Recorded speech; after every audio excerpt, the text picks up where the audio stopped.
प्रणाम और आप सबका स्वागत है विश्व शांति दर्शन चैनल में। भारत की आज़ादी की नींव स्वतंत्रता संग्राम के शहीदों के बलिदान के रक्त से सींची गई है। आने वाली पीढ़ी को गुलामी की जंजीरों से मुक्ति दिलाने के लिए, देश की आज़ादी के लिए इन शहीदों ने अपने प्राणों की आहुति दे दी। किसी शायर ने खूब कहा है कि जिंदगी तो सिर्फ अपने कंधों पर जी जाती है, जिंदगी तो सिर्फ अपने कंधों पर जी जाती है, दूसरों के कंधों पर तो सिर्फ जनाजे उठाए जाते हैं। शहीद दिवस के उपलक्ष्य में आप सबको मेरा नमन।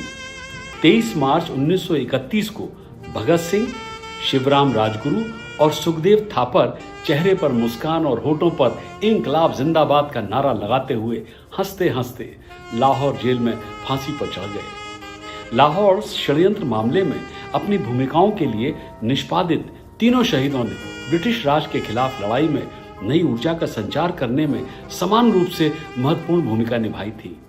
स्वतंत्रता के बाद भगत सिंह के बलिदान को काफी प्रसिद्धि मिली।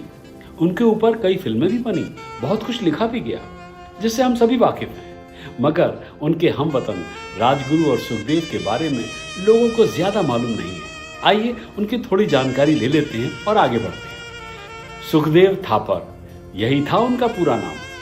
15 मई 1907 को लुधियाना के नौगरा मोहल्ला में रामलाल थापर और रल्ली देवी के घर में जन्मे सुखदेव थापर को उनके पिता की मृत्यु के बाद उनके चाचा लाला अचिंत राम ने पाला था। युवा बालक ब्रिटेन के शासन द्वारा भारत पर किए जा रहे क्रूर अत्याचारों को देखते हुए बड़ा हुआ। लाहौर के नेशनल कॉलेज में एक युवा छात्र के रूप में सुखदेव थापर ने भारत में और दुनिया भर में हो रहे क्रांतिकारी आंदोलनों की जांच के लिए अध्ययन शुरू किया। लाला लाजपत राय द्वारा स्थापित नेशनल कॉलेज में उनकी पहली मुलाकात भगत सिंह और यशपाल से हुई थी। दिलचस्प बात यह है कि नेशनल कॉलेज के छात्रों को, विशेष रूप से भगत सिंह और सुखदेव को, स्वयं लाला लाजपत राय और इतिहासकार प्रोफेसर जयचंद ने राष्ट्र प्रेम और क्रांतिकारी आदर्शों में दीक्षित किया था। युवाओं को स्वतंत्रता संग्राम में शामिल होने के लिए, उन्हें प्रोत्साहित करने के लिए एक तर्कसंगत वैज्ञानिक दृष्टिकोण विकसित करने और सांप्रदायिकता और अस्पृश्यता की सामाजिक बुराइयों को समाप्त करने के उद्देश्य से इन युवाओं के समूह ने मिलकर नौजवान भारत सभा की स्थापना की। उन्होंने विभिन्न राजनीतिक हस्तियों को ब्रिटिश उपनिवेशवाद और भारत की स्वतंत्रता के बारे में बोलने के लिए आमंत्रित किया। अपने इन प्रयासों से सुखदेव और भगत सिंह शीघ्र ही भारतीय स्वतंत्रता संग्राम में अग्रणी हो गए और राष्ट्रीय राजनीतिक शख्सियतों में उनका नाम शामिल हो गया। हिंदुस्तान सोशलिस्ट रिपब्लिक आर्मी के सदस्य के रूप में उन्होंने पंजाब और उत्तर भारत के अन्य क्षेत्रों में क्रांतिकारी प्रकोष्ठों को संगठित करना शुरू किया और भारत को ब्रिटिश साम्राज्य की बेड़ियों से मुक्त करने का संकल्प लिया।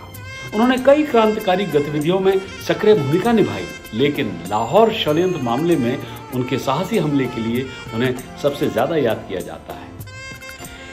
शिवराम राजगुरु, जी हाँ, यही था उनका पूरा नाम। 24 अगस्त 1908 को शिवराम हरि राजगुरु का जन्म महाराष्ट्र के पुणे जिले के खेड़ में एक मध्यम वर्गीय परिवार में हुआ था।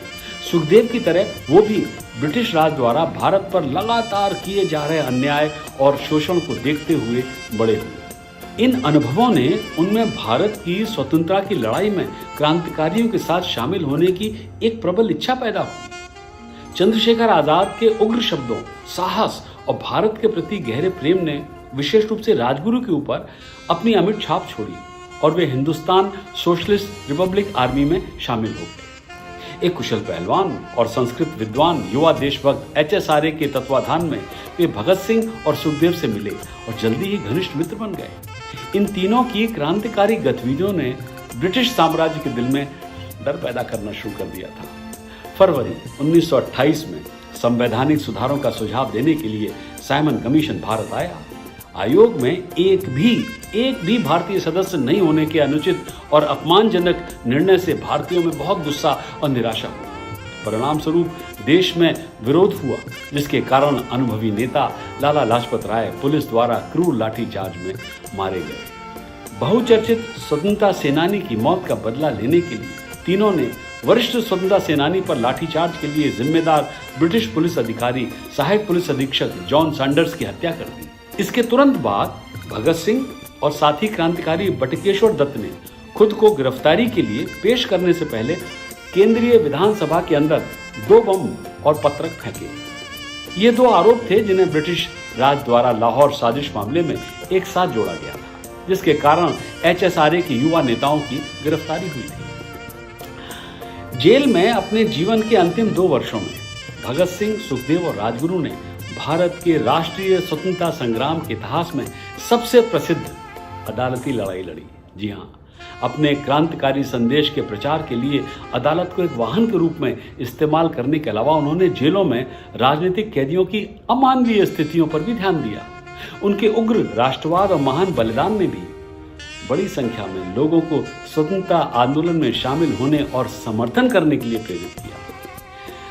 23 मार्च 1931 को फांसी दिए जाने और पंजाब के हुसैनावाला में सतलज नदी के तट पर अंतिम संस्कार करने के बाद भारत के प्यारे सपूतों को श्रद्धांजलि देने के लिए कई हजार लोग विभिन्न स्थानों पर एकत्रित हुए। उनकी फांसी के समय भगत सिंह और सुखदेव थापर सिर्फ 23 वर्ष के थे, जबकि शिवराम राजगुरु तो केवल 22 वर्ष के ही थे। अपने उद्देश्यों के प्रति उनकी असाधारण प्रतिबद्धता अनुकरणीय है। फिर भी राजगुरु और सुखदेव के परिवार अपनी यादों को जीवित रखने के लिए संघर्ष कर रहे हैं। यहाँ तक कि उनके पुश्तैनी घरों का जीर्णोद्धार और रखरखाव रेड टेपिज्म यानी लाल फीताशाही में उलझा हुआ है। अब समय आ गया है कि हम हर साल एक बार उनके बलिदान के लिए केवल लिप सर्विस न करके बल्कि उनके द्वारा स्थापित उदाहरणों को अपनाएं।